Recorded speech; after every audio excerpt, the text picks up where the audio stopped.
Hola gente, ¿qué tal? Yo soy Rafael, este es Hablando con Rafa y yo quería te preguntar una cosa. ¿Tienes celos?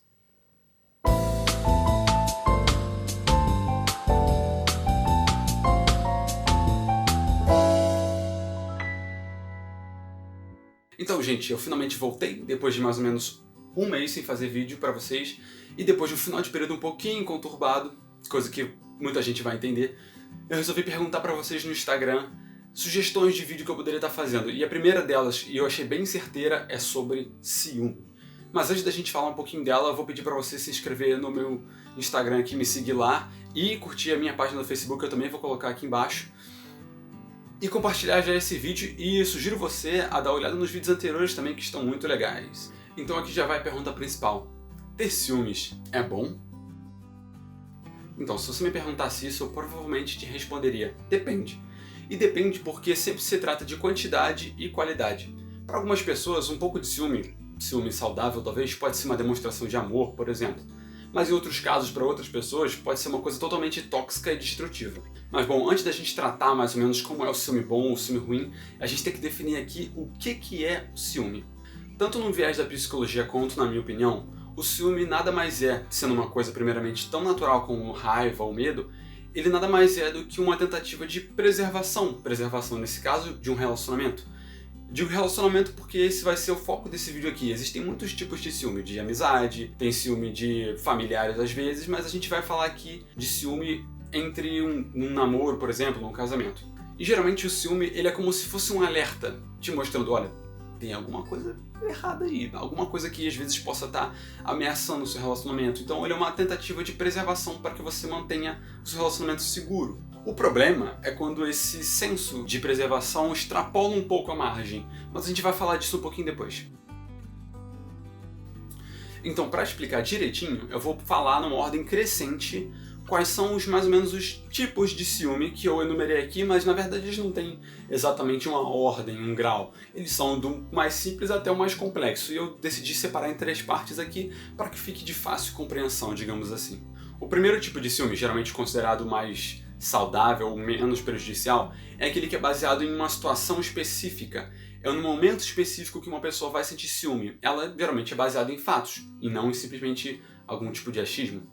Então essa pessoa geralmente tem ciúme de uma coisa que aconteceu concretamente. Pode ser um telefonema diferente, pode ser um presente diferente. Tem gente que até encontra um tipo de mensagem mal interpretada fora de contexto e aí pode ter ciúme daquilo ali, mas geralmente é um fato. E acaba que essa pessoa tem a sensação de que alguma coisa pode vir a estar roubando a atenção ou essa pessoa da qual ela sente ciúme. E geralmente para esse tipo de ciúme as coisas podem ser resolvidas facilmente através de um papo simples. Além do fato de que para algumas pessoas, quando o nosso parceiro ou parceira sente ciúme, a gente ainda pode se sentir um pouco valorizado. Olha, minha namorada sente ciúme de mim, eu não sou importante mesmo. Isso geralmente para algumas pessoas é até agradável. Então num grau baixo, num grau específico assim, esse ciúme não chega nem a incomodar, ele é resolvido bem tranquilamente. O problema começa na segunda parte, quando a pessoa começa a fazer talvez mais questionamentos do que o normal, começa a gerar mais dúvidas do que normalmente aconteceria. Geralmente, por exemplo, fazendo questionamentos sobre amizades da outra pessoa, sobre as redes sociais, e tem aqueles casos em que a pessoa ainda confunde educação com interesse, né? É muito comum que algumas pessoas, por exemplo, num restaurante, em que um garçom ou a garçonete, por exemplo, trata a pessoa de maneira diferente, inclusive isso acontece bastante, e usa por exemplo, chama de meu amor, ou alguma coisa assim, e a pessoa já interpreta como assim tá se chamando de meu amor. E também que muitas vezes essa pessoa que é o seu alvo de ciúme, né, o seu companheiro ou companheira, ele pode ser uma pessoa muito extrovertida, que gosta de dar muito carinho, abraçar bastante, e essa pessoa tende a interpretar como interesse na outra pessoa, como estar dando em cima da outra pessoa, e nada mais é do que uma demonstração de afeto. E é nesse tipo de ciúme que começa a gerar o problema, porque possivelmente vão acontecer algumas brigas, porque se a pessoa interpreta coisas mais simples ou de uma maneira diferente do que elas realmente são, ela vai questionar ou pode abordar o seu parceiro, parceira de uma maneira um pouco mais agressiva, um pouco mais direta, e aí tende a ter um tipo de conflito, o que na verdade vai acabar gerando mais um afastamento delas do que talvez uma resolução, dependendo de como for essa conversa. E geralmente é nessa hora que a pessoa que está vendo o vídeo fica mais ou menos... Não falei? Falei pra você, eu não tava dando mole. Falei pra tu, tá falando aqui. Aí, ó, tá doido, pô. Mas brincadeiras à parte, agora a gente entra num terceiro grau de ciúme. E esse grau acontece quando o ciúme passa a ser uma coisa já destrutiva e potencialmente patológica. Abre parênteses, o termo patológico significa alguma coisa relacionada a uma doença. Então, nesse sentido, o ciúme estaria se tornando uma coisa tão forte na vida dessa pessoa, desse casal, que ele pode ser considerado uma coisa a ser cuidada através de outras maneiras além da conversa, por exemplo. E esse grau acontece geralmente quando a pessoa tende a ter a sua rotina e atividades comuns prejudicadas por conta desse ciúme excessivo. E alguns dos traços desse ciúme podem ser mais ou menos revisar as redes sociais do companheiro ou companheira com frequência, ficar checando se existem novos contatos ou amigos, por exemplo, no Facebook, e se tem, pedir uma explicação para essa pessoa, ficar verificando constantemente qual foi a última vez que essa pessoa entrou no WhatsApp, por exemplo, restringir a vida social desse companheiro com os amigos ou qualquer outras pessoas que ele pode ter contato, querendo decidir com quem vai sair, quando vai sair, e controlando todos os passos dessa pessoa. Acreditar que você, por exemplo, se você for a pessoa que sente ciúme, é a única pessoa que importa na vida dessa outra pessoa, portanto, ela só precisa interagir com você, só precisa estar com você, e não com outras pessoas, não tem necessidade para você. E sexto, essa pessoa acaba emergindo num sentimento de ansiedade constante, só ficando tranquila quando está perto da pessoa amada, por exemplo, né? A pessoa que é objeto de ciúme. Ou seja, desse jeito acaba se tornando uma relação de posse e desconfiança, fazendo com que a pessoa, na verdade, sofra antecipadamente só com a possibilidade de estar sendo traída ou trocada de alguma maneira. Mas é claro que cada relacionamento é um relacionamento, cada pessoa é uma pessoa. Então a gente tem que considerar, e eu vou considerar isso aqui, óbvio, que às vezes uma pessoa ela pode ter passado por situações específicas que podem deixar ela desconfortável, podem gerar ansiedade, medo de ser substituída, por exemplo. E dentro de um relacionamento já podem ter ocorrido outros fatores, podem ter ocorrido outras traições, ou algo que tenha sido motivo de briga anteriormente, dando base, digamos assim, para a pessoa sentir esse ciúme agora, apesar desse ser um evento já passado. Isso geralmente ocorre quando o evento não é bem resolvido na conversa ou chega a alguma conclusão eficiente. E falando de novo das pessoas que têm suas próprias incertezas individualmente, essas pessoas geralmente passam por uma sensação, por exemplo, de autoestima baixa, ou elas já foram traídas ou trocadas anteriormente, ou elas simplesmente não se acham boas o suficiente para estar com aquela pessoa que ela está agora, acreditando que ela pode ser facilmente substituída por outra pessoa melhor. Nesse caso, ela potencialmente vê quase como qualquer outra pessoa como melhor que ela. Então o ciúme cerca a cabeça dessa pessoa e faz com que essa pessoa, de alguma forma, tente controlar a outra, mas com uma forma de defesa, de não se machucar, de ter aquela pessoa para ela, do que em si como não signifique que ame, nada do tipo. Mas isso é muito perigoso, porque geralmente isso está associado a algum tipo de, primeiro, dependência emocional, ou seja, essa pessoa ela tem a sensação de que aquela com que ela se relaciona é a única na vida dela, talvez seja a única que a veja com algum tipo de amor ou de maneira especial, o que geralmente não é verdade. Portanto, ela de jeito nenhum quer perder e qualquer ameaça ela vai querer neutralizar, digamos assim. E o segundo é que essa pessoa ela não consegue enxergar nela os seus pontos positivos. Então, dessa maneira, ela não se vê, não se dá tanto valor quanto merecia e espera que isso só venha da outra. E ela tem dificuldade de acreditar que ela pode encontrar um amor diferente. Ela tem dificuldade de aceitar que ela talvez seja boa a ponto de não ser trocada por outra pessoa. Ela tem dificuldade de ver o seu próprio valor. Claro que não é tão simples assim. Existem pessoas que de fato têm comportamentos que são tóxicos para o relacionamento.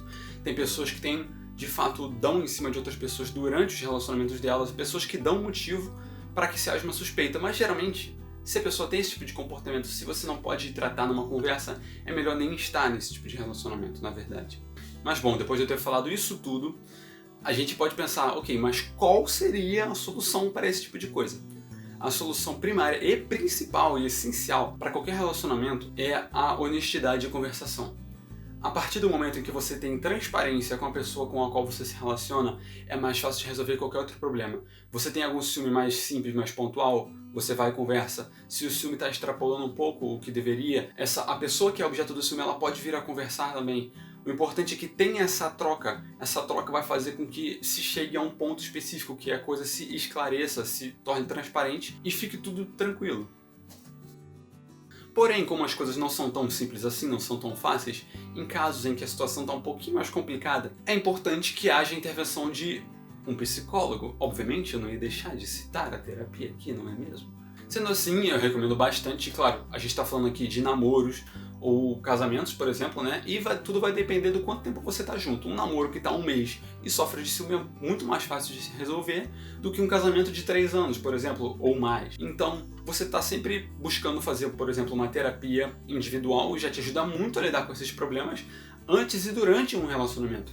Agora, se você já está numa situação que é um pouco mais complicada, uma terapia de casal pode ser muito bem-vinda. E muitas vezes até em família, se esse tipo de relacionamento ainda desestrutura todo o conjunto familiar. Mas fora isso, e não menos importante, é sempre essencial que a gente esteja sempre em autoobservação, que a gente perceba os nossos comportamentos quando a gente está tendo ciúme. Quando você se perceber tendo ciúme, você tenta se perguntar, pô, será que isso é válido? Eu vou avaliar esse ciúme com calma, pode fazer com que a gente possa observar ele de uma maneira um pouco mais racional, e lidar e ver como que se ele vai pra frente, se não vai pra frente, o que é melhor fazer.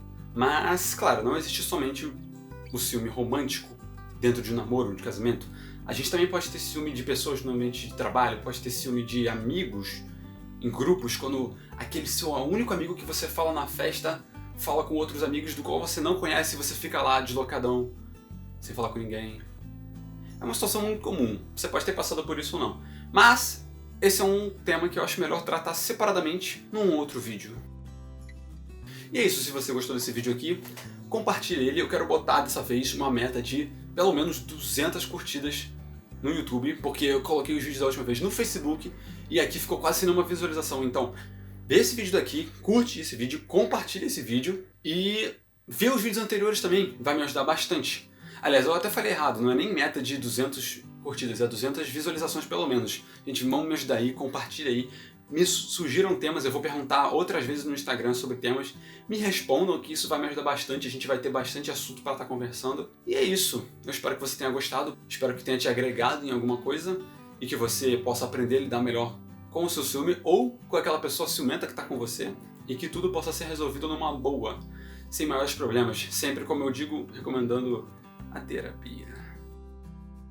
Então, gente, eu decidi gravar uma parte extra para colocar antes do final do vídeo, para que a gente possa tentar também outros casos um pouco mais graves de situações de ciúme que geram um tipo de controle na vida de outras pessoas, como eu falei aqui, mas são casos um pouco mais pesados, que a gente ouve muito em notícias que envolvem, por exemplo, muita agressão física e emocional. Acontece muito em vários relacionamentos, principalmente nos que envolvem mais a parte de homens para mulheres, e essa é uma situação muito, muito grave, e eu sei que não é o tipo de situação que a gente simplesmente pode resolver na conversa. O ideal é que a gente sempre esteja procurando por ajuda, se possível uma denúncia, alguma coisa assim. Mas o objetivo desse vídeo aqui, eu quis deixar claro que não foi para evitar esse tipo de conteúdo, mas sim para a gente focar no que a gente pode tratar na medida do possível, no que a gente pode observar da gente e daquele próximo agente, o que a gente pode fazer para mudar isso que está ao nosso alcance. Mas sem deixar de levar em conta que também existem situações um pouco mais pesadas do qual nem sempre a gente só na conversa pode resolver. Então, se cuidem, pensem em vocês, observem vocês, tentem sempre estar melhorando. Mas se vocês souberem de uma situação em que precisa de uma ajuda mais forte, em que vocês puderem denunciar, façam, por favor, porque tem muita gente passando por situações bem mais complicadas do que só um ciúme simples, situações de abuso verbal e físico. Então, o que a gente puder fazer para estar ajudando sempre está ótimo. E é isso, a gente se vê numa próxima e graças!